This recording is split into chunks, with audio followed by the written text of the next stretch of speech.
The future of warfare felt a lot like playing a video game. Soldiers fastened on virtual reality glasses and then moved their fingers across the joystick in their palms.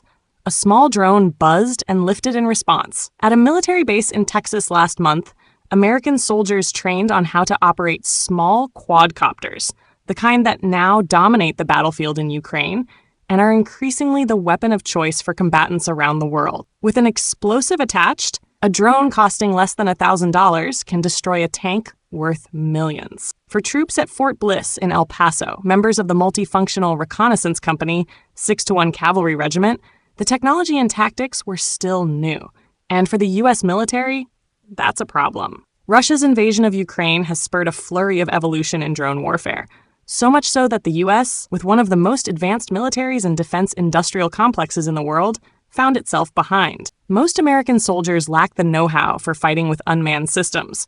And while the U.S. has excelled at building large, expensive weaponry, fighter jets, tanks, precision-guided missiles, it is in many ways unprepared to quickly produce large quantities of small, cheap systems like drones. Defense officials are now rushing to catch up.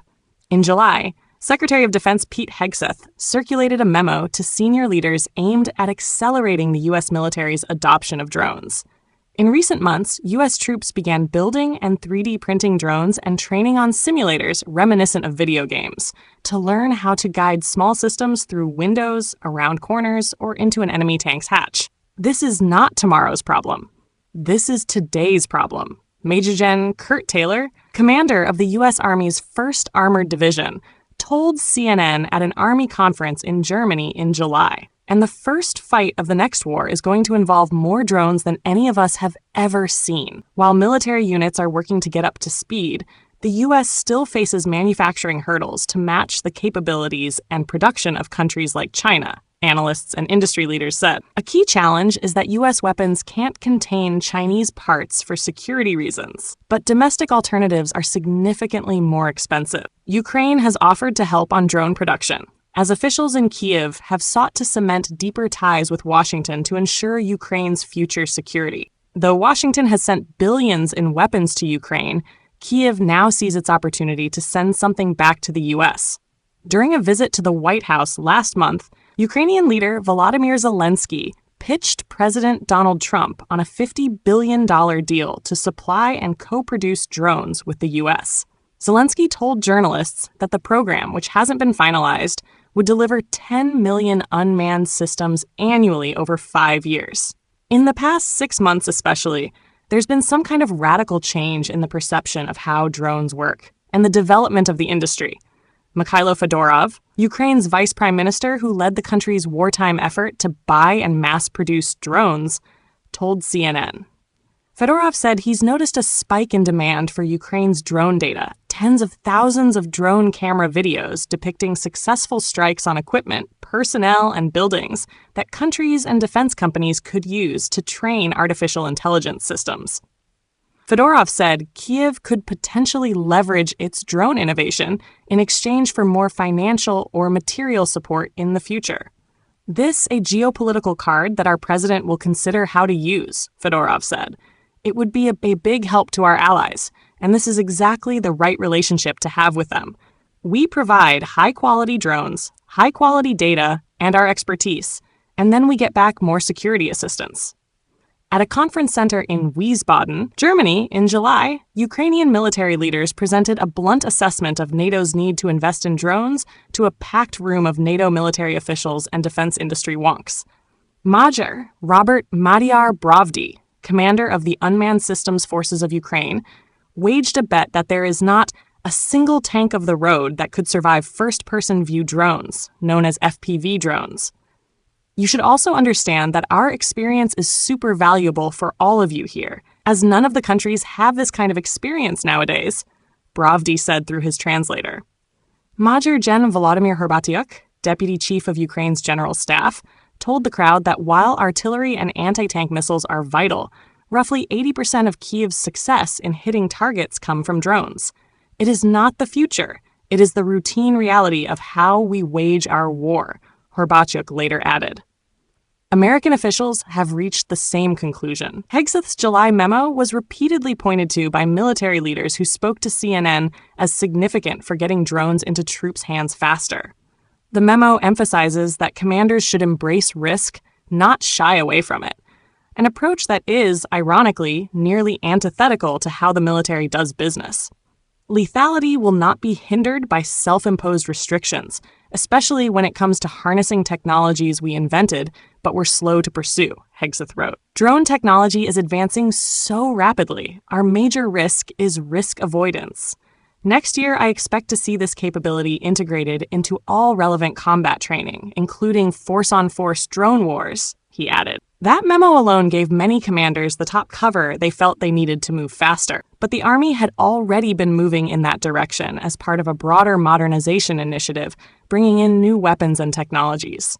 The Multifunctional Reconnaissance Company at Fort Bliss was a product of that effort launched last year. Call-other Nick Ryan, whose office oversees the integration of unmanned aircraft into the Army, told CNN there already has plans in place to ensure every unit in the Army receives unmanned aircraft systems in fiscal year 2026. The ultimate goal is for soldiers to treat drones as if it was their personal weapon, their radio, their night vision goggles, or a grenade, Ryan said. That it's just something they're so used to and so familiar with that it's just part of their standard kit that they take with them everywhere they go. The initial 2-week training at Bliss starts in a classroom where soldiers learn how to build their own drones, crucial for the knowledge of how to fix something in the field if something goes wrong. Then they start practicing how to fly with a computer simulator that gets them used to what is essentially a video game controller. When that's mastered, soldiers take their drones to an FPV gym of sorts, where they can practice flying through hanging tires or doorways, and even into a cardboard replica with exact measurements found online of an adversary's armored vehicle. The training isn't just happening in Texas. In Europe, every U.S. Army unit rotating through the region will leave with company-level training on drones, including using them to drop live munitions. Brig Gen Eminisen Terry Tillis, commander of the 7th Army Training Command in Germany, told reporters in Wiesbaden in July. A new course at Fort Benning, Georgia, expected to start in October, will provide foundational training for all new soldiers going through one station unit training, which combines soldiers' basic training and advanced training for their specific jobs to ensure they're familiar with drones, according to the Army. And at Fort Bragg in North Carolina, home to the Army's storied 82nd Airborne Division, a new company stood up in 2023 is spearheading innovation for a multitude of efforts, including drones. That company, Gainey Company, also works to train others in the division on drones, company commander, Captain C.J. Drew told CNN. Those training courses are constantly adjusted using feedback from other U.S. soldiers, as well as what the military is observing in Ukraine with drone warfare. The 82nd Airborne's unique mission as the nation's crisis response force, a brigade of soldiers prepared to deploy around the globe with just hours' notice, signals that drone innovation and new technology provides a critical edge to soldiers in harm's way. A small drone could take the place of a forward observer, a soldier who identifies targets for artillery fire or air support. Brigadier Gen Andy Kaiser, Deputy Commanding General of Operations for the 82nd Airborne, told CNN. They can also enhance the work of cavalry scouts, who are largely responsible for reconnaissance and other missions to gather information about enemy forces. What that helps is we can identify IEDs ahead of time, Kaiser said. We can identify potentially any armor ambushes, small ambushes. We can ensure we've got actual enemy threats in buildings before we strike, because we can get in there and look at windows and see what's postured to attack us moving forward. Emil Michael, a former Uber executive who now runs the Pentagon's Research and Engineering Office, told CNN the urgent efforts are about more than using drones in actual combat, but also the support roles they'll fill, such as delivering critical supplies and medical assistance. Michael's office oversees the Pentagon's work on technology innovation and advises the Defense Secretary on manufacturing, engineering, and research. You could do a lot of things where there was otherwise risk to humans, and do it now with machines, Michael said. And that's pretty exciting in that you could really have your troops as well protected as they've ever been before. The overwhelming majority of the drones Ukrainian soldiers use on the front lines today are made in Ukraine.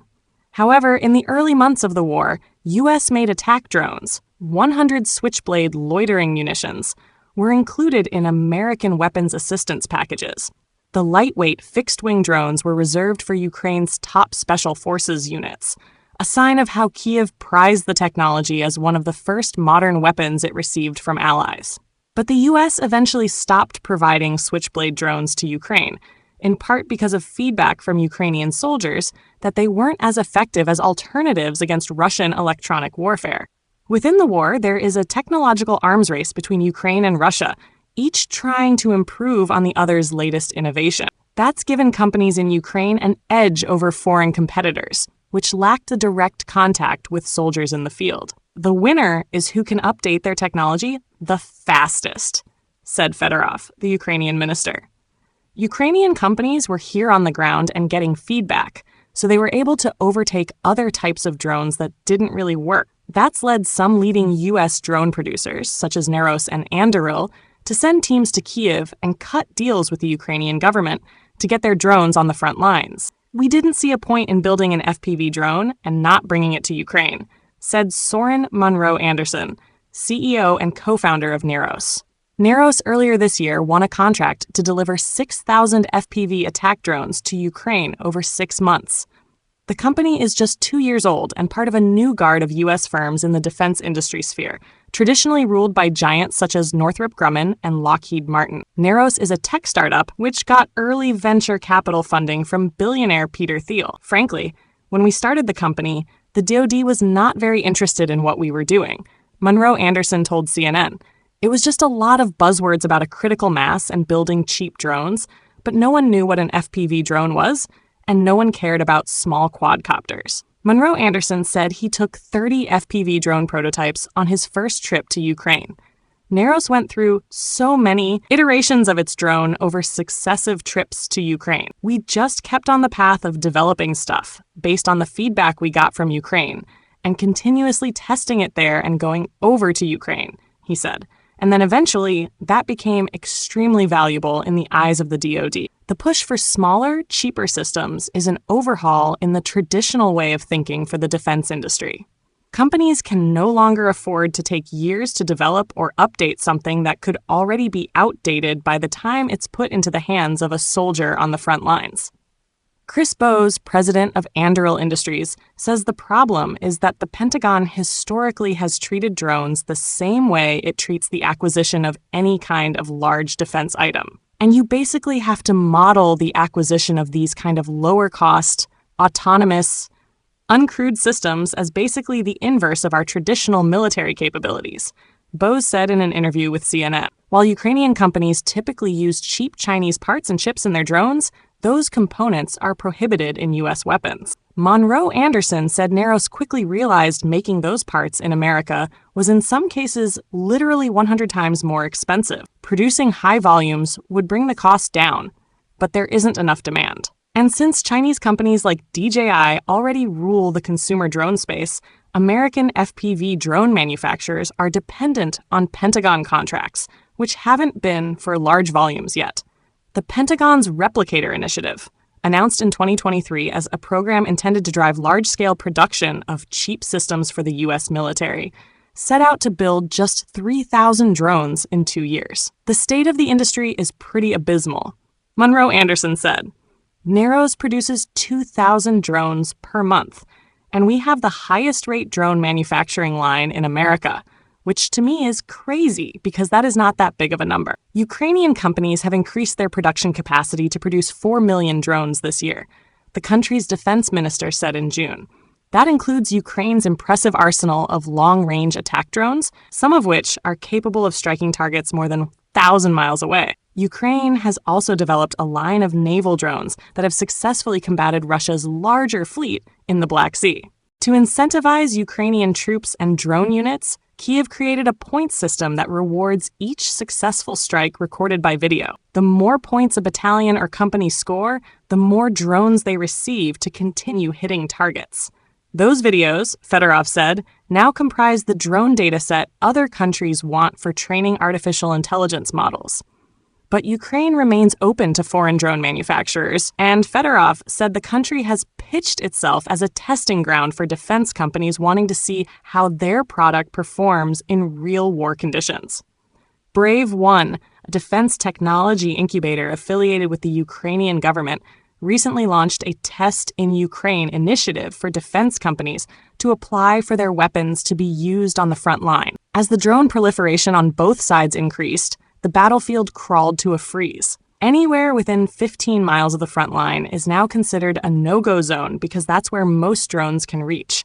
And some will target even small groups of infantry spotted walking. Vehicular movement in that area is especially dangerous, limiting the Army's options to resupply or rotate forces. Analysts and officials said drone warfare would likely look different in a conflict in the sprawling Indo-Pacific than it does on the often static front lines of the Ukraine-Russia conflict. But the same technology will likely be used, and China already produces tens of millions of small drones every year, a concern to the U.S. "We have to be ready for that," said Samuel Bendet, a military analyst and advisor with the Center for Naval Analyses. "We have to understand what it's like. This is a technological change that is irreversible at this point.